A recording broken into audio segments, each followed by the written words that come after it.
네, 오늘은 한 50분 정도 진행이 될 예정인데요. 후반부에 또 객석 질문을 받는 시간이 있습니다. 객석 질문해 주신 분들께는 이 보통의 가족 인센스를 드리도록 하겠습니다. 네, 그럼 오늘 게스트로 와주신 김성수 감독님부터 간단한 인사 말씀 듣고 시작하겠습니다. 안녕하세요. 저도 여러분들하고 같이 저기서 봤어요.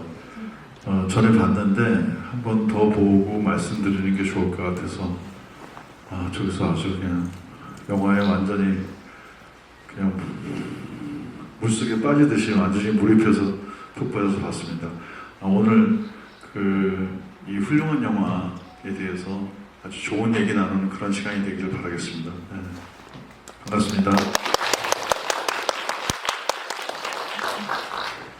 안녕하세요. 반갑습니다. 장동건입니다. 이제 개봉이 이제 이틀 전인데 이렇게 영화에 관심 갖고 또 찾아주셔서 너무 감사드리고요. 보고 나면 좀 영화가 좀 무거워서 마음이 이렇게 막 편안하시진 않으실 텐데 오늘 뭐 궁금한 점들이나 영화에 대한 좋은 얘기 많이 나눴으면 좋겠습니다. 감사합니다. 네, 안녕하세요. 허준호입니다. 반갑습니다. 먼저 정말 이렇게 보통의 가족을 선택해 주셔서 고맙고요. 오늘 또 특별하게 굉장히 저한테는 정말 어색한 이렇게 김성수 감독님은 제가 워낙 존경하는 감독님이자 또 좋아하는 형이에요. 항상 굉장히 몇 년 됐죠, 저희가? 제가 처음 본 게 93년도 영화진흥공사에서 92년도죠? 92년도 몇 년 됐나? 꽤 오래. 그렇죠. 장동건 씨가 탑스타일 때 그야말로 마지막 친구. 그래서 이렇게 또 이렇게 너무 고맙고 그리고 우리 주성철 기자님도 너무 오랜만에 만나서 너무 좋고요.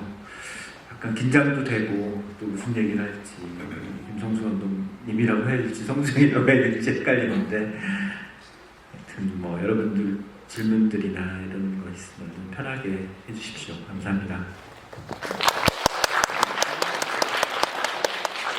네, 감독님께서 살짝 말씀을 해주셨는데요. 사실 김성수 감독님께서는 최근에 여러 굵직한 영화들이 개봉할 때마다 이렇게 직접 게스트로 나오셔가지고 좋은 말씀 많이 해주셨는데 특히나 오늘은 또 아까도 말씀해주신 것처럼 허준호 감독님과는 얼마 전 부산국제영화제 또 신인 박광수 이사장님, 박광수 감독님 연출부를 했다고 하는 그런 또 공통점이 있는데요.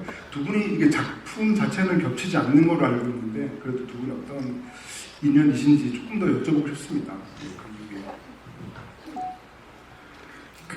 허준호 감독이 아카데미를 졸업할 무렵에 저도 단편 영화를 만들어서 같이 후반 작업하는 데서 만나서 서로 이제 이렇게 친해졌는데 그 다음에 또 제가 조수 생활을 하던 박광수 감독님 연출부로 저희들은 나가고 이제 그 다음에 바로 들어온 연출부 중에 한 분이었어요. 허준호 감독님이. 그래서 근데 박광수 감독님이 이제 영화계에서는 감독 학교라고 하거든요. 박광수 감독님 밑에서 감독분들이 10명 훨씬 넘게 나오셨어요. 여기 허준호 감독님, 또 이현승 감독, 여균동 감독, 이창동 감독, 오승욱 감독, 박근식 감독, 아무튼 굉장히 훌륭한 감독들이 많이 나왔는데 그게 다 이렇게 감독님을 중심으로 저희들이 다 같이 모여서 이렇게 자주 만났어요. 그래서 허준호 감독이 조감독할 때 저희들도 현장 가서 같이 이렇게 만나고 이야기하고 때로는 도와주고 그러면서 그 이래로 지금까지 아주 자주 봤고 특별히 이제 저하고 허준호 감독하고는 좀 더 자주 다른 사람들보다 훨씬 더 자주 보는 사이고 또 제작사도 같은 데 있어갖고 더 자주 보고 그리고 제가 서울의 봄을 하게 된 이 하이브 미디어코프에 오게 된 것도 허준호 감독이 지금 김원국 대표를 저한테 소개해 주셔서 저한테 좋은 일이 있게끔 이렇게 길을 놔준 고마운 사람입니다. 그러네요. 그러고 보니까 또 그런 공통점이 있는 것 같은데요. 그 장동건 배우 같은 경우는 이제 그 요즘에 이제 흑백 요리사 되게 인기 많잖아요. 그 흑백 요리사를 통해서 요즘에 유행어가 된 게 바로 킥이라는 건데 뭔가 그 보통의 가족의 킥 같은 존재가 아닐까라는 생각이 들기도 합니다. 그만큼 이번 작품에서 장동건 배우의 연기를 보면서 굉장히 좀 놀라기도 했고요. 그런데 사실 그 두 분, 그 허진호 감독님과는 이전에 또 인연이 있으시잖아요. 그 위험한 관계라고 하는 작품에서 그 상하이 최고의 플레이보이 출연하기도 하셨는데 뭔가 그 허진호 감독님과 장동건 배우의 만남은 언제나 뭔가 좀 새로운 기대를 갖게 하는 좀 새로운 면을 보게 되는데 그런 점에서 이 작품에 출연하시게 된 어떤 계기나 두 분이 어떤 또 의사소통을 또 하셨는지도 궁금합니다. 위험한 관계라는 영화를 이제 허진호 감독님하고 그 전작을 함께 했던 경험이 있고요. 그때 이제 그 뭐 장찌라는 배우 또 장백지 이런 중국 배우들하고 같이 중국어로 연기를 해야 되는 그 작품이었었어요. 이제 그때 대부분 배우들과 스태프들이 이제 중국 분들이었고 감독님이랑 저랑 촬영 감독님, 조명 감독님만 이제 한국 분들이셨죠. 그래서 그때 이제 뭐 아무래도 해외 계속 오래 같이 체류하면서 동고동락 하다 보니까 그때 이제 뭐 그때 현장 이외에도 이제 감독님이랑 이제 많은 교감들이 좀 있었었고요. 이번에 오랜만에 이제 책을 저한테 다시 주셨는데 마침 그 제가 굉장히 이렇게 좀 기존에 했던 역할들이 뭔가 다 이렇게 좀 비현실적인 캐릭터들이 많아서 뭔가 이렇게 상상으로 이렇게 입혀서 만들어야 되는 캐릭터였다면 이 캐릭터는 제가 제 안에서 뭔가를 꺼내서 연기할 수 있는 캐릭터일 것 같아서 굉장히 새로웠고 또 마침 그런 역할들을 좀 해보고 싶다는 생각이 들었어요. 제가 이렇게 현실에 발붙이고 사는 어떤 사람의 그 캐릭터 연기에서도 별로 없구나라는 거를 제가 인지를 하게 되었었고 이제 그러던 찰나에 또 그 사람의 어떤 그런 양면성이나 심리 이런 거를 또 굉장히 잘 다루시는 감독님이시니까 이거 되게 재미있게 작업할 수 있고 좋은 작품이 나올 수 있겠다라는 기대를 가지고 작품에 임하게 되었었습니다. 네, 허준호님께서도 좀 말씀해 주시면 어떨까 싶은데요. 네, 장동건 배우도 또 어떻게 그 역할로 이렇게 캐스팅하셨는지. 저도 이제 위험한 관계 때 만났고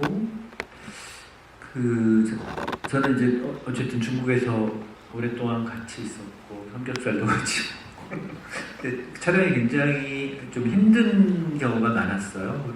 그래서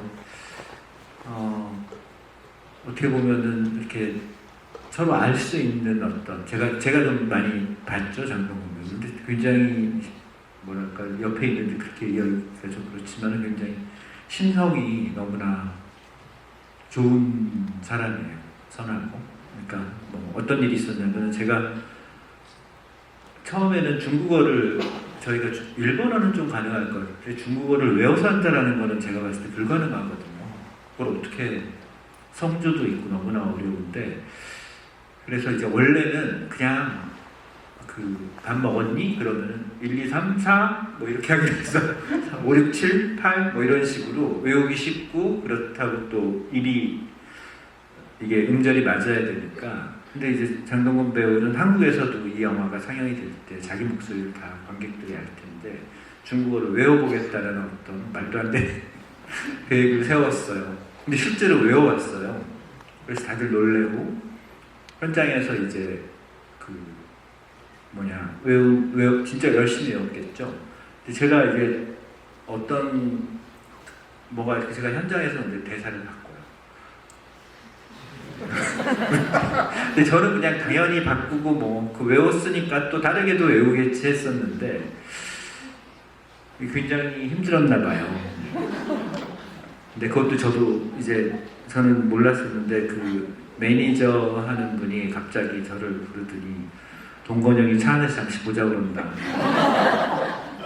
그래서 나는 이제 한 대 맞겠구나. 맞아서 내가 정말 아니 왜냐면은 그건 정말 어떻게 할까? 그 외울 수가 없었고 또 그 외운 거를 제가 바꿨을 때 그거를 또 외워야 되는 게 너무나 힘들었던 거죠. 근데 이제 저한테 제가 이렇게 옆에 앉아가지고 약간 좀 떨어져 앉았던 기억도 있는데 저한테 감독님 저 너무 힘들어요 그러더라고요. 그래서 이 사람이 참 선하구나. 보통 배우들이 안 때려서 선하다고. 아니 그러니까 이렇게 뭐랄까 저도 이렇게 뭐 이렇게 성격이 막 이렇게 그러진 않는데 그럼 아이씨 뭐 이렇게 할 것 같았었는데 그것도 없었고 그래서 이 사람의 이 본성이 굉장히 선하구나라는 생각이 들었고 근데 이제 이 재규의 역할 자체가 좀 더 뭐랄까 그런 좀 선함이 있었으면 좋겠다는 생각이 들었어요.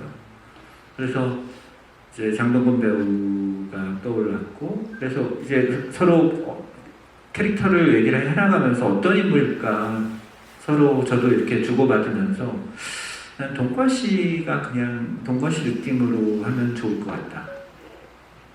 그런 것들이 영화에서 뭔가 보여줬으면 좋겠다라는 얘기를 했었던 기억이 있어요. 사실 오늘 그 김성수 감독님께서 거의 뭐 저보다도 더 준비를 많이 했을 것 같은 생각이 들 정도로 많이 준비해 오셨는데요. 그럼 이제 여쭤보시기 전에 제가 하나만 더 이제 여쭤보고 말씀드리면은 사실 저는 이제 그 두 분의 이제 그러니까 허진호 감독님과 김성수 감독님의 인연도 굉장히 중요하지만 서울의 봄과 이 보통의 가족을 보면 저는 되게 묘한 공통점이 하나 있는 것 같아요. 그 뭐냐면 이 두 분의 영화가 이전 굉장히 장르성은 굉장히 다르지만 영화가 시작을 하면 뭔가 내레이션으로 시작한다던가 혹은 뭐 굉장히 유려하고 근사한 마스터쇼로 시작을 해서 이제 조금씩 사건에 다가가는 그런 스타일이셨는데 사실 두 분 다 이번 서울의 봄과 보통의 가족은 너무 달라요.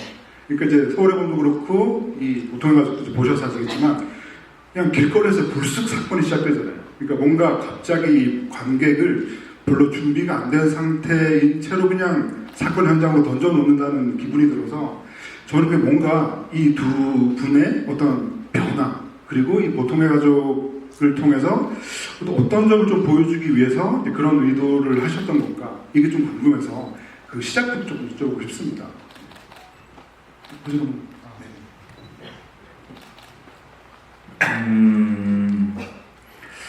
그러니까 어쨌든 보통의 가족은 원래가 이제 원제가 디너였고 그 디너는 그 네덜란드 소설이고 그 유럽 쪽이나 전 세계적으로 한 100만 부 정도 팔린 되게 유명한 소설이거든요.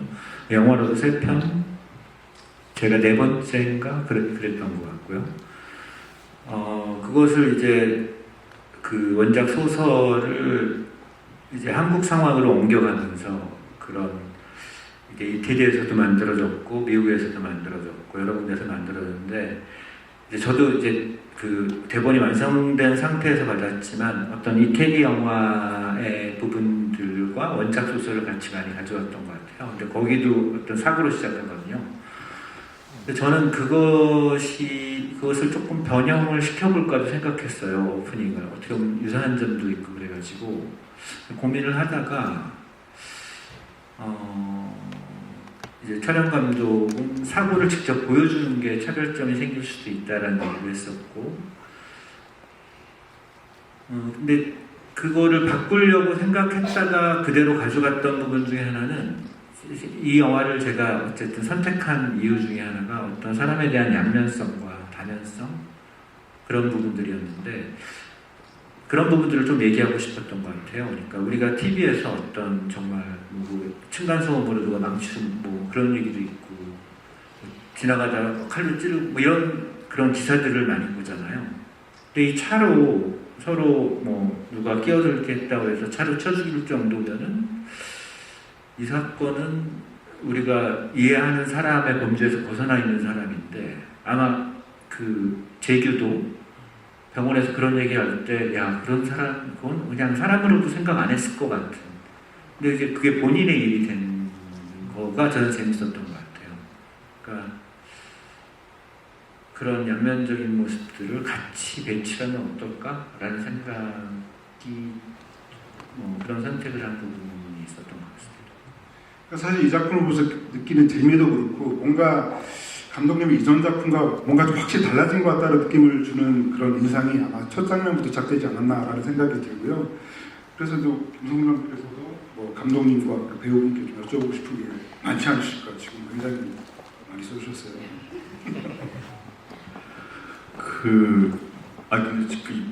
얘기를 두 분 얘기를 듣다 보니까 생각난 건데 제가 허준호 감독님하고는 인연이 많네요. 왜냐하면 제가 그 비트랑 태양은 없다라는 영화를 찍은 회사가 오노필름이라는, 그러니까 그 90년대에 찍은 회사인데, 그 회사에서 일을 하고 이제 당시에 그 허준호 감독은 이제 아직 데뷔를 안 했지만 그 고초를 위하여라는 단편과 또 글을 굉장히 잘 쓴다고 그래서 여러 되게 주목받는 이제 예비 감독이었는데, 제가 있는 그 오너필름으로 추천을 받아서 허준호 감독이 거기서 8월의 크리스마스하고 봄나는 간다를 찍었어요.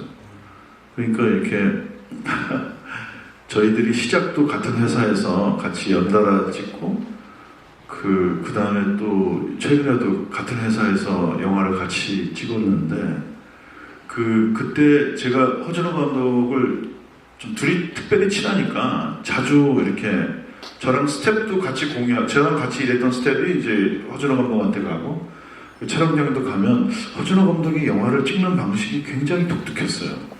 그 이전의 감독들하고 굉장히 다른, 그러니까 그러니까 이렇게 하면 말씀드리면 될 것 같아요. 그러니까 그 전 시대 영화하고 저희들이 이제 젊은 90년대 말에 감독들이 나왔을 때 좀 달라진 분기점이 된 영화가 두 편인데, 하나가 그 강재규 감독의 시뢰예요. 그 영화가 이제 영화 산업의 지형도를 완전히 바꾼 영화였고, 그런데 영화를 만드는 사람의 입장에서는 영화를 만드는 태도, 인물을 묘사하고 인물 성격을 만들고 대사를 주고 연출하고 하는 거에 시선을 바꾼 영화는 8월의 크리스마스예요.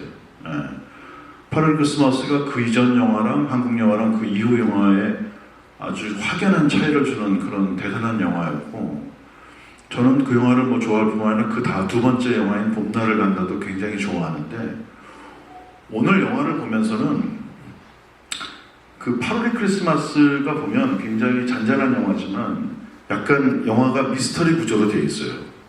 왜냐하면 그 사진사랑 그 주차 단속에 있는 젊은 여자가 만났는데 두 사람 사이에서 연애가 이루어지지 않는데 그 남자가 앓고 있는 죽음으로 다가가고 있는 거를 관객도 그 상대방도 모르는 채 계속 진행되면서 묘한 긴장감이 일어나거든요.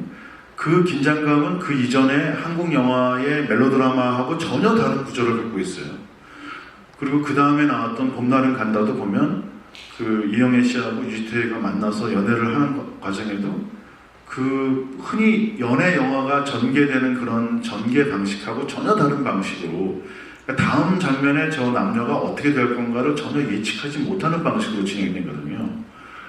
그래서 저도 처음에 봤을 때는 이 영화가 허준호 감독님의 다른 영화하고 완전히 다른 영화, 보통의 가족이라고 생각했는데, 오늘 반복해서 보면서는 허준호 감독이 저렇게 이야기를 전달할 때 뭔가 좀 전형적이거나 뻔한 방식으로 서사를 전개시키지 않고 다음 상황을 관객들이 전혀 예측하지 못하게, 그러니까 뭔가 진짜스러움을 갖고 그 인물들이 진짜스러운 감정으로 연기하니까 저 인물이 다음에 어떻게 될지 모르겠다라고 그게 예측이 안 되고, 그러니까 인물한테 훨씬 더 집중해야 되는 것 같아요. 그래서 두 번째 봤는데 첫 번째 봤을 때보다 오히려 인물들 감정에 훨씬 몰입해서 봤습니다. 그래서 그리고 감정 표현도 굉장히 절제해서 하더라고요. 특히 저는 다시 보면서 좋았던 장면 중에 하나가 이제부터 질문입니다. 장동건 씨가 제 역할로 차에 앉아서 이제 김희애 씨랑 막 연경과 막 대화를 나누면서 이제 형을 만나고 와서 막 둘이 차 안에서 다투고 있을 때 아들이 딱 이렇게 눈이 마주치거든요. 그러니까 마주친 다음에 아들을 보고 내려서 아들을 데리고 경찰서에 간다 그러고 차를 태우고 가서 차를 탁 세운 다음에 이제 그 건너편에서 이제 어떤 취객이 이제 연행되는 장면을 보면서 그때 표정 변화가 하나도 없어요. 근데 제가 그 인물의 표정을 다 알겠거든요. 그래서 그런 어떤 설정이나 그런 어떻게 보면 표정이 없으면서 다 하는 그런 거를 계산을 원래 감독님이랑 그렇게 하신 건지 아니면 그렇게 판단하고 하신 건지가 궁금합니다. 어떻게 했지? 그때 여러 가지를 했던 것 같아요. 근데 뭐 표정으로 이렇게 좀 드러나는 것도 있었고, 그 다음에 이제 또 막 시호가 그때 이렇게 막 갑자기 또 이렇게 천식처럼 해서 기침을 막 하고, 근데 그거는 편집됐죠. 그 이제 아들이 그 천식이 갑자기 와서 이제 그 놀래서 막 그런 걸 또 보기도 하고, 근데 이제 경찰차 여행되는 모습을 보고, 그러면서 아마 많은 생각이 들었을 텐데, 만약에 경찰차를 보지 않았다고 해서 재규가 과연 경찰서를 데려갔을 거라고 생각을 하진 않았어요. 근데 재규는 어쨌든 제가 그냥 판단하기에는 처음부터 그 마지막 선택을 아들을 지키고 싶어 그런 선택을 하고 싶었던 사람인데 그렇게 하지 못했던 사람이고, 이제 그 노숙자의 죽음을 계기로 해서 어떤 그 딜레마가 이제 선택지가 있는 딜레마로 이제 전환이 되고, 또 그 경찰차를 보면서 어쨌든 또 그 자기 행동을 멈출 수 있는 어떤, 그러니까 항상 그 뭐 명분과 이런 것들이 좀 필요했던 자기가 하는 어떤 선택이나 행동들에 대해서 그런 사람이지 않았을까라는 생각을 개인적으로는 해봤었고요.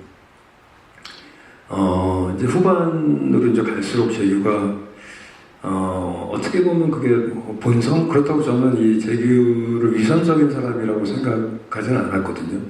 그 순간이 진심이고 정말 착하게 선하게 살려고 했던 사람이고, 그런데 어떤 이 본성에 대한 것들이 있죠. 우리가 살다 보면 항상 크고 작은 선택들을 하면서 그 선택들이 모여서 그 사람이 인성이 되고, 또 외부에서 바라보는 그 사람을 평가하는 어떤 기준들이 되기도 하고, 그러는데, 그러니까 재규는 그런 되게 좋은 선택들을 그냥 하면서 살았던 사람이고, 우리는 뭐 그 선악의 기준에 항상 서 있다고 생각해요. 거기에서 그 경계에서 어떤 선택을 하느냐에 따라서 어떤 사람이 되어지는가가 결정이 되는 것 같은데, 재규는 그런 좀 좋은 선택들을 많이 했던 사람이었던 것 같고, 그래서 존경도 받고, 또 그렇게 또 되고 싶어 했던 사람이고, 그런데 이제 마지막에도 보면은 뭔가 그 아이의 잘못을 봤을 때 가서 손찌검을 하잖아요, 처음에. 그리고 마지막 식사 장면에서도 이제 형에게 그 피해자와 합의하게 해주겠다고 이제 본인의 가치관 지금까지 지켜왔던 것들을 이제 하나씩 적기 시작하는 거죠. 그리고 그것도 이제 통하지 않으니까 형한테 욕을 하죠. 그리고 그래도 안 되니까 마지막에 그런 극단적 선택까지 하게 되는 이제 그런 인물인데, 네. 말이 너무 길어가지고. 어쨌든 그래서 감독님 질문하신 장면 같은 경우에도 그냥 그런 어떤 복잡한 상황에 복잡한 마음만 가지고 그냥 있었어요. 그래서 어떤 그 심정을 드러내는 표정이나 이런 것들을 연기하지 않고 그런 마음만 가지고 있는 그런 쪽으로 했었던 기억이 있습니다. 네. 같은 질문이면서 좀 다른데 허진호 감독님한테 여쭤보고 싶은 게, 노수빈이 죽었을 때 장례식장에 가잖아요. 가는데 딸이 전화가 걸어오니까 딸한테 이제 그 소식을 전달했을 때 딸이 그러면 잘 된 거 아니야? 죽은 게? 뭐 이렇게 얘기하고 난 다음에 그 다음 장면이 이제 그 재규가 그 병원 식당에서 밥 먹다가 전화 받잖아요. 근데 그 다음 장면에 이제 그 시어머니 옷 갈아입힐 때가 연경이 할 때는 연경이 이제 전화 받고 나서 들어가서 아이 뭐 어머니 시원하시죠? 그러면서 마치 자기 마음의 시원함을 표현하는데 그 재규를 표현할 때는 재규가 반말하는 거 보면 형이나 와이프한테 전화 받은 느낌이 드는데 대사의 반응으로는 근데 전화를 끊고 난 다음에 그 밥이랑 국을 막 퍼서 먹잖아요. 그 되게 은유적인 표현인데 그 장면 연출은 원래 그렇게 생각하고 하신 거예요? 아니면 현장에서 이제 배우분하고 얘기하다가 그 씬의 그 표현 방식이 좀 궁금합니다. 어떻게 그런 생각을 하게 됐는지. 대본에 원래 없었던 것 같은데 뭔가 재규의 변화를 어떻게 보여줄까를 고민을 했어요. 근데 뭐가 있을까? 무슨 장면이 있을까 하다가 갑자기 제가 이제 군대 갔을 때 군대 갔을 때 논산훈련소에 처음 갔을 때 제가 이제 이거 내가 여기 있다가 죽을 것 같은 생각이 들면서 밥을 막 퍼먹었던 기억이 나서 그런 느낌을 한번 보여주면 어떨까라고 생각을 했어요. 근데 뭐 아주 그건 충분히 예상할 수 있는 어떤 장면이라서 그게 아마 제가 시나리오 고칠 때는 없었던 것 같은데요. 그래서 아닌가? 기억이 하여튼 그래서 이거를 조금 그러니까 밥 먹는 것만으로는 좀 부족해서 한번 동건 씨랑 얘기하다가 웃어보면 어떨까라는 얘기를 서로 했던 것 같아요. 살짝. 근데 안 들켰으면 좋겠다. 거기서 약간의 웃는데 그게 이제 형철이라는 인물이 재환이 이렇게 변호를 할 때 얘가 듣다가 자기가 풀려나가니까 살짝 웃는 느낌을 줬었거든요. 그래서 이 영화는 뭔가 좀 약간의 반복을 시켜보고 싶은 생각이 있었어요. 시작과 또 끝이 반복이 되듯이. 그래서 근데 그 장면은 어떻게 보면 커트는 되게 많았어요. 근데 찍으면서 저는 그냥 한 커트로 쓸 것 같은 생각이 들었었던 장면이었습니다.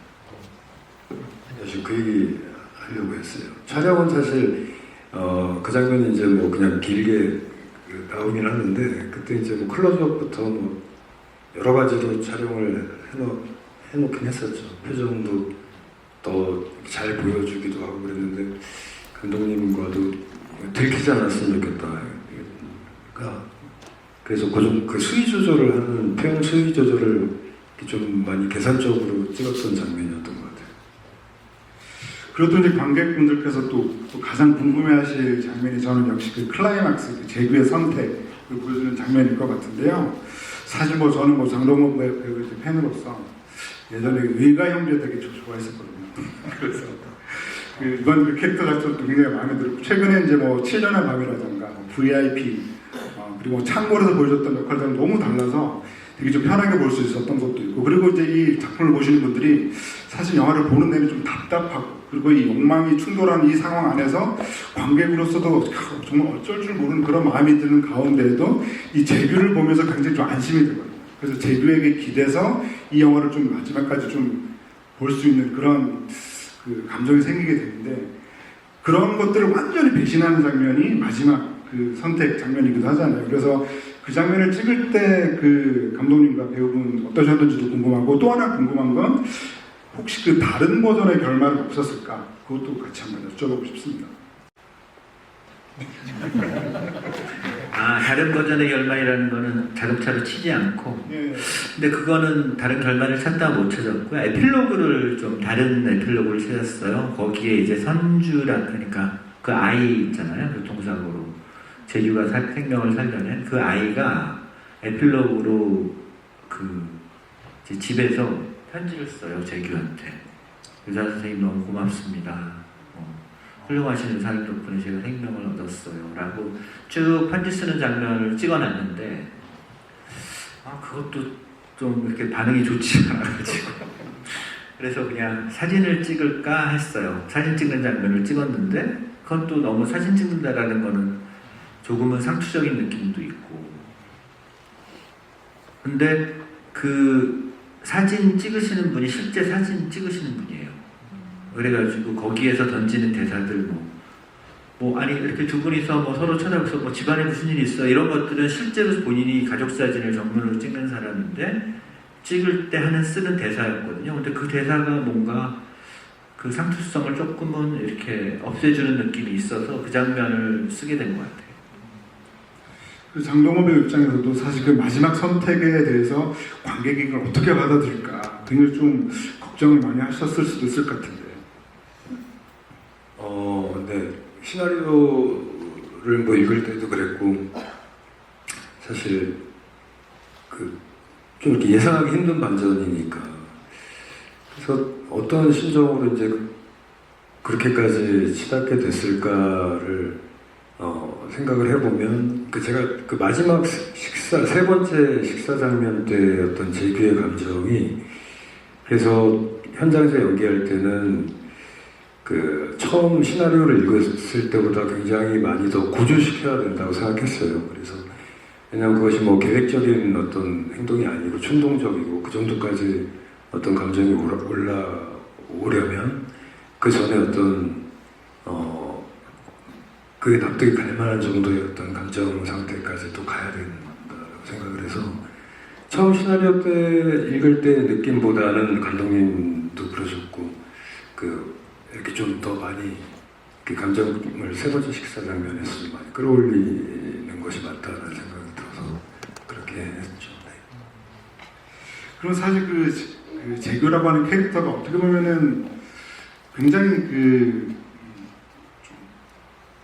억눌려 있는 느낌도 있고 그리고 어떤 순간에 굉장히 차분하고 굉장히 좀 복합적인 캐릭터이기도 하거든요. 겉으로 볼 때 되게 평온해 보이지만 그래서 그런 인물을 연기하는 데 있어가지고 배우로서 느끼는 어떤 감정이라든가 이런 게 좀 어떠셨을까요? 저는 이번에 연기하면서 되게 재미있고 한편으로는 좀 되게 후련하다라는 느낌까지도 받았어요. 그러니까 아까 말씀드린 것처럼 어떤 사람은 다 어떤 양면성이 있고 내가 어떤 모습으로 살아갈 것인가에서 자기가 좋아하고 되고 싶고 보여주고 싶은 모습을 꺼내면서 살아가는 것 같은데 양면성이라는 건 어떤 사람에게나 다 있는 것 같거든요. 그리고 인간의 본성이라는 것도 크게 벗어나지 않는 범위에서는 다 비슷하게 다들 가지고 있는 것 같고 근데 어떤 그런 모습들을 조금씩 보여줄 수 있는 캐릭터여서 그런 점이 이 재규라는 역할을 연기하면서 되게 재미도 있었고 근데 되게 그런 점이 배우로서도 이 캐릭터가 되게 매력적으로 다가왔었던 것 같아요.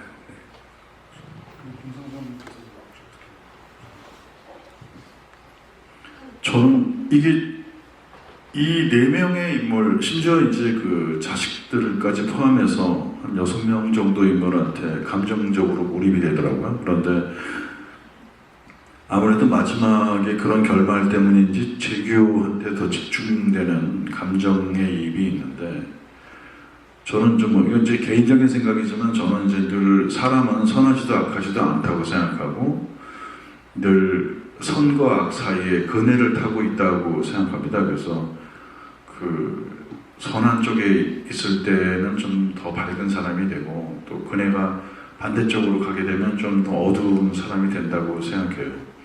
근데 이 영화가 이제 제가 늘 생각하던 그런 생각을 너무 잘 묘연해져서 저로서는 너무 공감을 하면서 봤어요. 두 번째 보니까 더 깊은 공감을 했는데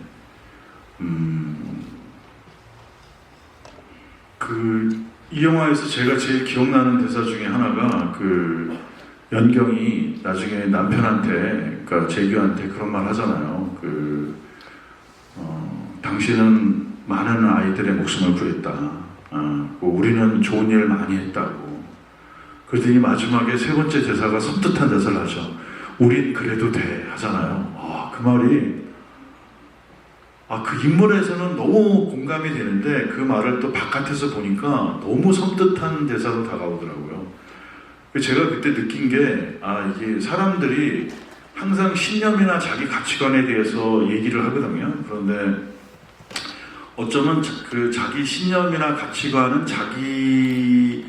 자기가 지키려고 하는 게 아니라 자기가 어떤 신념이나 가치관을 가졌다고 얘기하는 거는 아마 타인들한테, 남들한테 요구하는 게 아닌가라는 생각이 들었어요.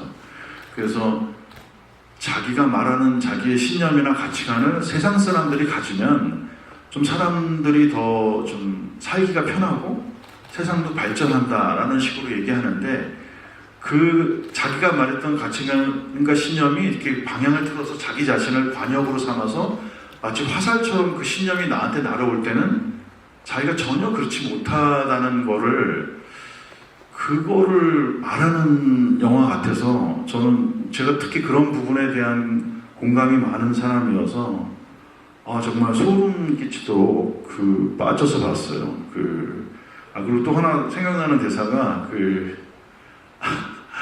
그것도 연경의 대사인데, 남편한테 하는 말 중에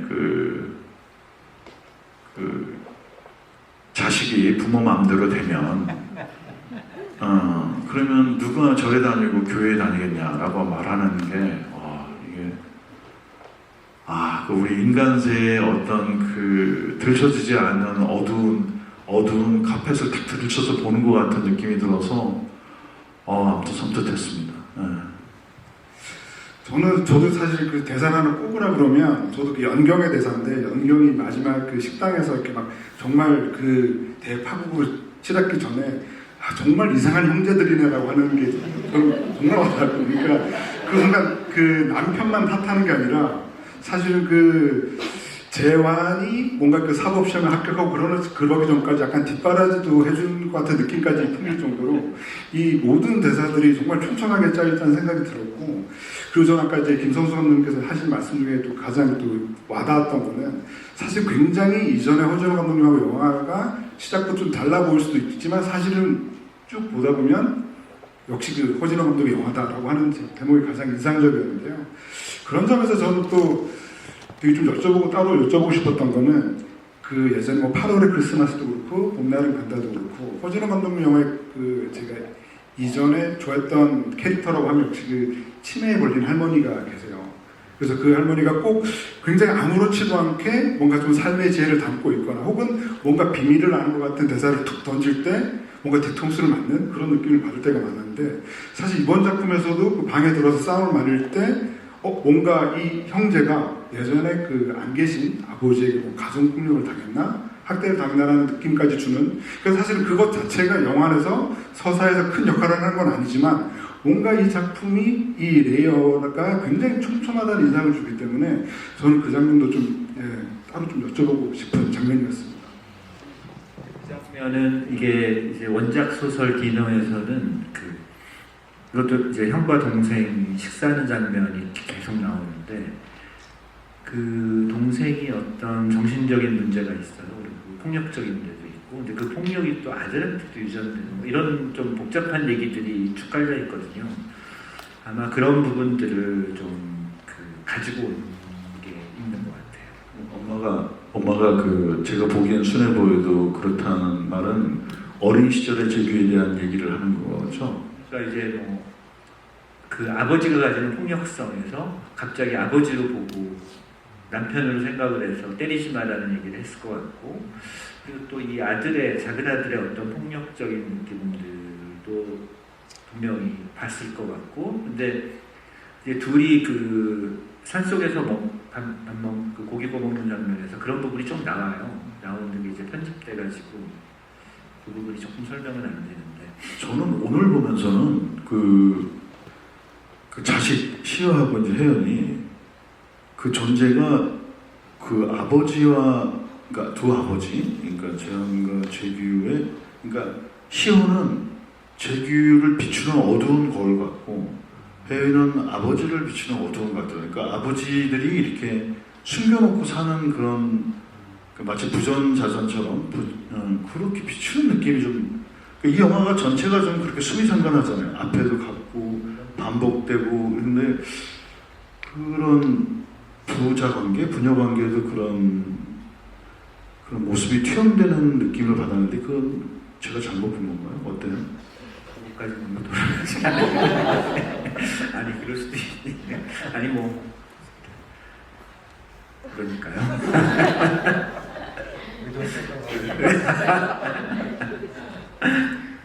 우리 김성수 감독님께서 두 번이나 너무 영화를 꼼꼼히 보셔가지고 그럼 이제 객석 질문을 넘기기 전에 그래도 이제 장동건 배우분께도 뭔가 뭐 본인이 했던 대사도 상관없고 그 이 영화 속에 뭐 다른 대사, 또 기억에 남는 대사가 있으신지 좀 여쭤보고 싶습니다.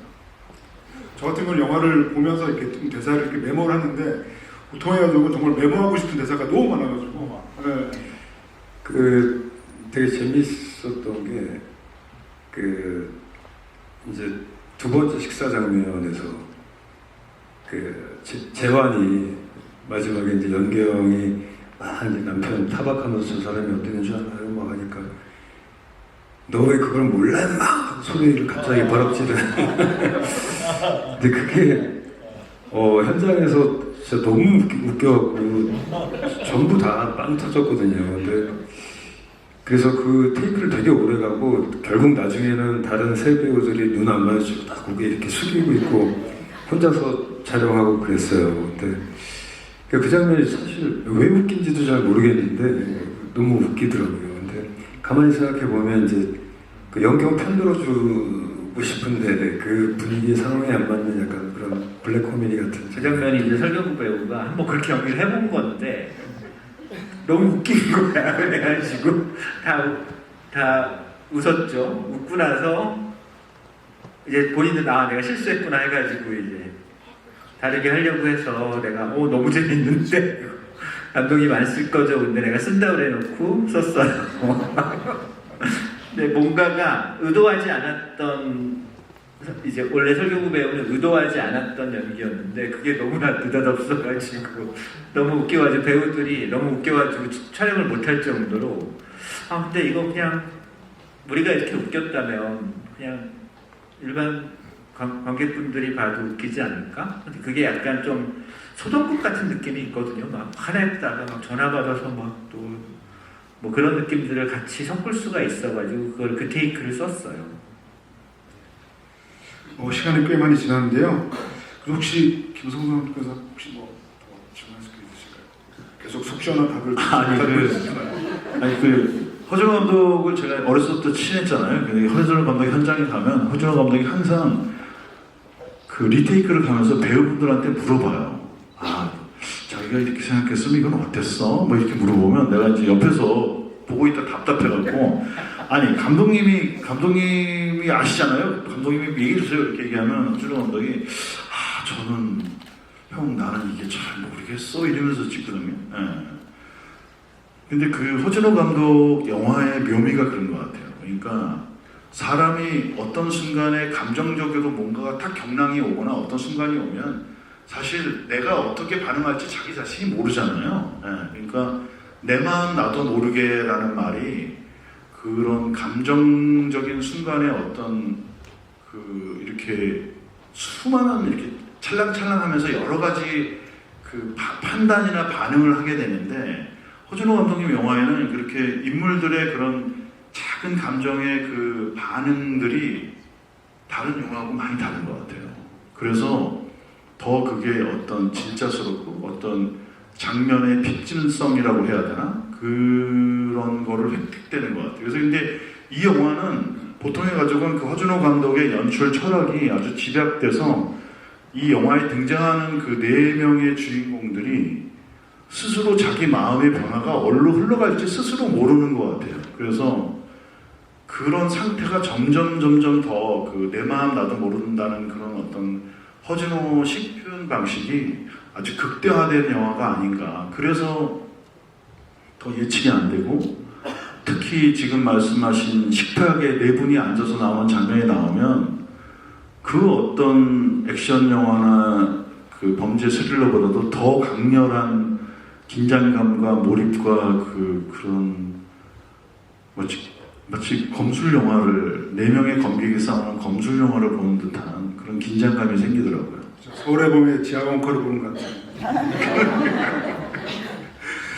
네, 근데 정말 그 감독님께서 하신 말씀 저는 정말 다 동감이 되는 얘기고요. 시간이 많이 지났지만 그래도 객석 질문을 받아보도록 하겠습니다. 손 들어주시면은 마이크 전달 드리도록 하겠습니다. 저기 4번째 줄에 핑크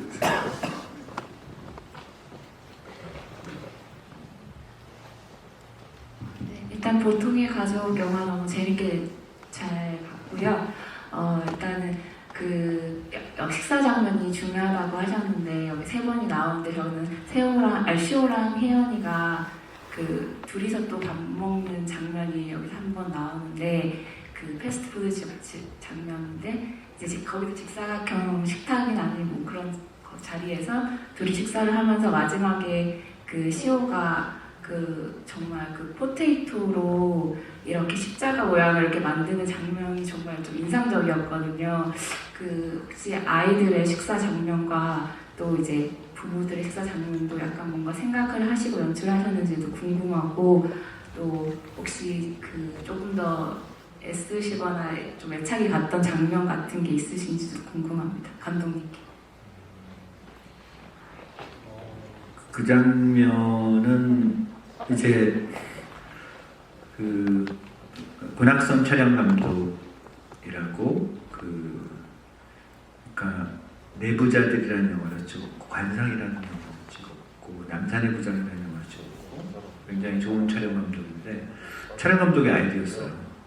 갑자기 포테이토칩으로 이렇게 십자가를 한번 만들면 어떨까라는 아이디어를 냈어요. 그래서 그거 재밌을 것 같다. 근데 이제 콘티를 짤 때 그런 아이디어를 냈었는데 현장에서 한번 이제 편집점으로서 충분히 잘라낼 수 있어서 한번 찍었는데 그거랑 원래 씬은 그거랑 그 기도하는 그 병원에서 기도실이랑은 연결이 안 됐었는데 그걸 연결하니까 뭔가 좀 재밌는 부분이 있었어요. 그래서 가져갔던 거였고 그러니까 약간의 촬영 감독의 아이디어가 많이 이번 영화는 저도 그러니까 제가 이제 그 전에 영화들이 굉장히 롱테이크를 많이 썼거든요. 그래서 아직도 이 커트에 대해서 아직도 익숙치가 않아서 촬영 감독한테 많이 이렇게 기대는 편이고 그 촬영 감독 그래서 이제 식탁에서 이렇게 얘기하는 그런 장면들도 그 전에 이제 제가 찍는 방식으로는 그냥 한 카트로 멀리서 찍는 한 4분짜리 롱테이크로 찍었을 장면을 이제 카메라 세대를 써서 찍었었는데 전 많이 배웠던 것 같아요. 이게 커트라는 게 그러니까 예를 들어서 저희가 4명이 이렇게 앉아 있었으면 관계를 해주기 위해서는 그러니까 경우의 수들이 많거든요. 그래서 정말 많은 경우의 수 그러니까 제가 이렇게 얘기할 때는 이 둘을 찍어야 되고 이렇게 얘기하면 또 이렇게 찍어야 되고 그렇거든요. 근데 그렇게 찍어보면서 느낀 게 뭐랄까요? 그러니까 이 식사 장면이 굉장히 지루하지 않아야 됐고 어떻게 보면은 아까 그 김선수 감독님이 얘기한 것 같은 어떤 정말 거기서 서로 간에 칼은 안 들었을 뿐이지만 어떤 액션의 그런 느낌들이 나야 되기 때문에 그런 부분들을 어떻게 보면 편집으로서 찍어놓은 소스를 가지고 편집으로서 할 수 있는 수 있다라는 것도 좀 배운 것 같아요. 네. 그럼 이번엔 장동건 배우에 대한 질문입니다. 네, 저기 복도 쪽 계신. 안녕하세요. 개봉 전에 이렇게 영화 관람하고 지부 이야기 됐으면 너무 영광입니다. 원래는 감독님께도 질문이 있었는데 배우님께만 질문 드리겠습니다. 좀 가벼운 질문 드리고 싶은데요. 방금 전에도 이제 언급이 한번 나왔었는데 좀 재밌었던 씬? 동건 배우님께서도 이제 설경구 배우님의 버럭하는 씬이 재밌었다고 하셨는데 솔직히 저도 이 보통의 가족 내용 자체가 스토리 자체가 가볍지는 않잖아요. 어두운 분위기의 스토리인데도 불구하고 전반부에 약간 코믹한 부분들도 좀 있었고 그러다 보니까 방금 말씀하셨던 그런 버럭 장면도 재밌었고 저는 개인적으로 예배당에서 재규가 이렇게 우는 장면이 상당히 저는 좀 진지해야 되는데 저는 상당히 좀 재밌었어요. 왜냐면은 제가 이걸 4번째 지금 보는 건데요. 처음에 봤을 땐 아버지 마음으로 우는 거니까 정말 마음이 아프다라고 생각했는데 그 뒷장면이 이제 기억이 나기 시작하면서 울면서 비닐에 포장됐던 수건을 뜯고 그 비닐 사운드라던가 그리고 나서 하나의 부모가 들어올 때 입을 갑자기 뚫어막고 숨고 몰래 나가는 장면이 너무 재밌었어요. 그래서 동건 배우님께서는 이 장면을 찍으실 때 분명히 처음에는 눈물을 막 흘리셨잖아요. 어떤 생각을 하고 찍으셨는지 궁금하고 저처럼 뭐 다른 관객분들은 어떤지 모르겠지만 그 뒷부분 장면들이 좀 재밌진 않으셨는지 에피소드가 궁금합니다. 그 장면은 이제 원래 이것도 이제 좀 편집이 되어지긴 했는데 그 바로 이제 전신이 그 재규가 자기 사무실에서 인터넷으로 이제 이 사건에 대해서 막 검색을 해보고 아들에게 전화를 걸어서 아들과 길게 통화하는 장면이 있어요. 그래서 처음에는 이제 또 어떤 재규의 그 방식대로 되게 자상하게 이렇게 하고 타일내면서 얘기를 하다가 시호가 계속 이제 시호 장면을 안 찍고 이제 저 혼자서 통화만 하는 거죠. 이제 계속 컴퓨터 하고 있으니까 이 집중을 안 하는 거예요, 아버지 대화에. 그러면서 이제 거기서 또 막 폭발하고 이러다가 마음대로 안 되고 뭐 그런 장면이 하나 있고 그 다음에 그걸 이제 풀려고 교회 그 예배당 가는 복도에서도 이제 혹시라도 사람들이 자기 거기 가는 걸 볼까봐 이렇게 두리번거리면서 들어가는 장면도 있고 거기에 앉아서 이렇게 십자가를 그냥 무표정하게 한참 쳐다보다가 이제 갑자기 웃음이 터지는 거거든요.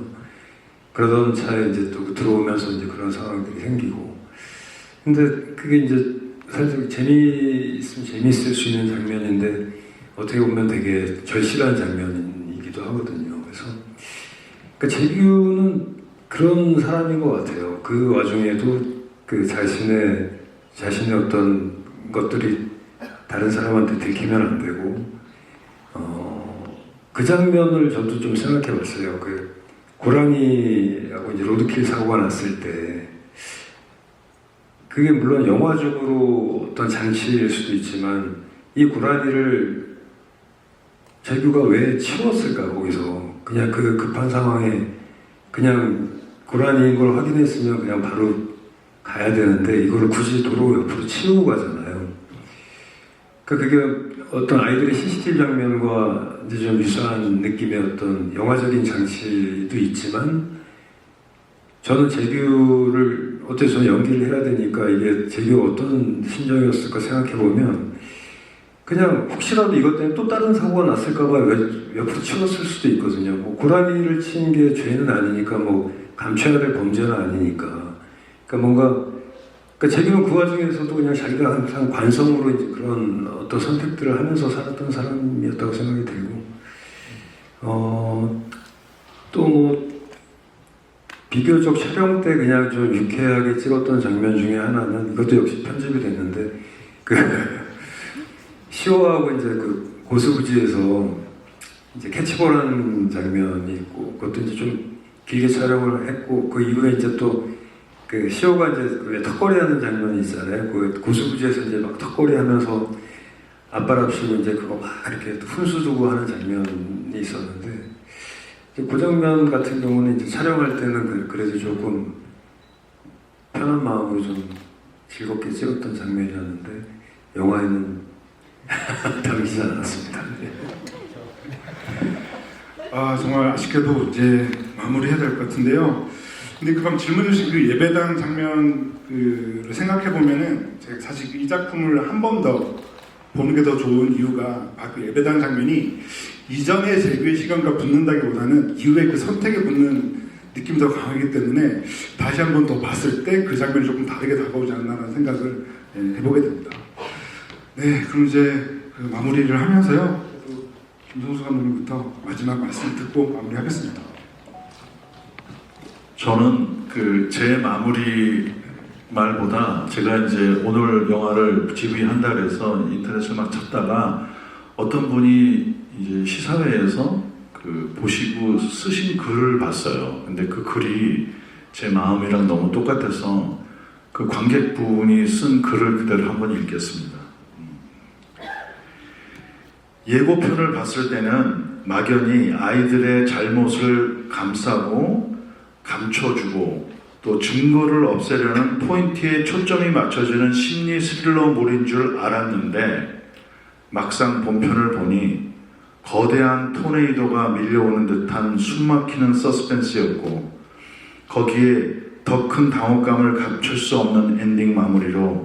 극장을 나서면서도 식탁에 앉아 있는 모든 인물들의 대입이 되어서 만약에 나였다면 어떻게 행동했을까를 끊임없이 생각을 하게 되었습니다. 저는 제가 최근래에 봤던 이렇게 깊이 몰입하고 또 두 번째 봤더니 오히려 첫 번째보다도 더 큰 몰입과 더 큰 감정의 파고가 생기는 영화를 제가 아는 감독이라고 해서 아니라 진짜 제가 영화적 경험으로 되게 특이한 충격을 받았어요. 근데 이분도 저랑 똑같은 생각을 가졌네요. 그리고 참 이 얘기 꼭 하고 싶었는데 두 번째 보니까 더 좋은 건 음악이었어요. 조성호 감독님, 이 질문을 참 감독님한테 하고 싶었는데 어떻게 이렇게 강렬하면서도 우아하고 그러면서도 힘 있는 음악이 나왔는지 참 음악 최고였습니다. 이상입니다.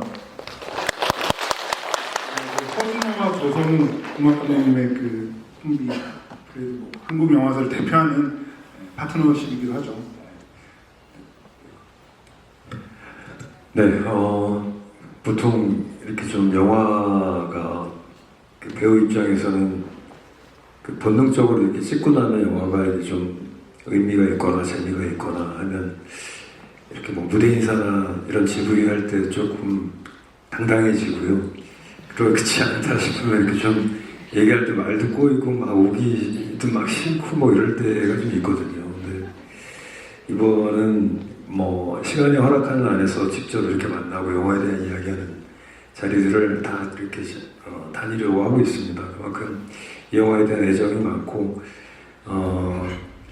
여러분들께서 좋게 봐주셨다면 주변에 좀 좋은 이야기들 많이 해주셨으면 좋겠고 또 한편으로 또 여기서 이 영화에 대한 또 의미를 조금 찾자면 요즘 이제 한국 영화의 어떤 다양성 이런 것들이 좀 화두로 많이 떠오르잖아요. 근데 그런데도 이 영화가 조금 좀 잘 된다면 기여를 좀 할 수 있지 않을까. 그래서 이런 작품성이 좀 전제로 한 영화들이 좀 제작이 더 많이 되어질 수 있는 환경 그런 것들이 또 이 영화의 어떤 성공을 통해서 이루어졌으면 하는 바람입니다. 그리고 여기 이제 두 분이 정말 90년대 중후반서부터 2000년대까지가 저는 한국 영화의 역사상 가장 찬란하고 빛났던 시기라고 생각하는데 그 시대를 이끌어 주셨던 두 감독님들이시거든요. 그리고 또 최근에 이제 이 시대 감독님들이 활발히 활동하시는 분들이 많이 안 계시고, 근데 최근에 이제 김성수 감독님에 이어서 우리 이제 이번 타자로 허준호 감독님이 다시 좋은 작품을 많이 하실 수 있는 그런 환경이 또 됐으면 하는 개인적인 바람입니다. 여러분 많이 응원해 주십시오. 감사합니다.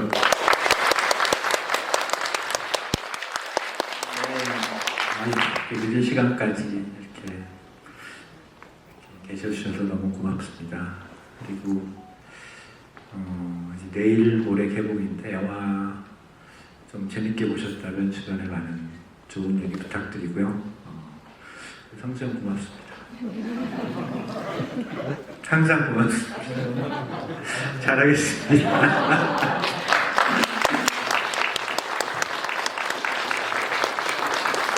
사실 두 감독님이 재규와 재환처럼 굉장히 다른 스타일이신데도 오늘 옛 얘기부터 최근에 너무 재밌게 잘 들었고요. 아무튼 끝까지 함께 해주셔서 너무 감사드리고요. 세 분 큰 박수 드리면서 감사합니다.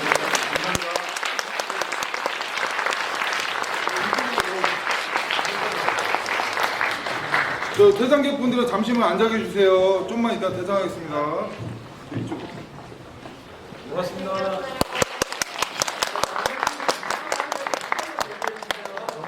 보통의 가족 많이 응원해 주세요. 감사합니다.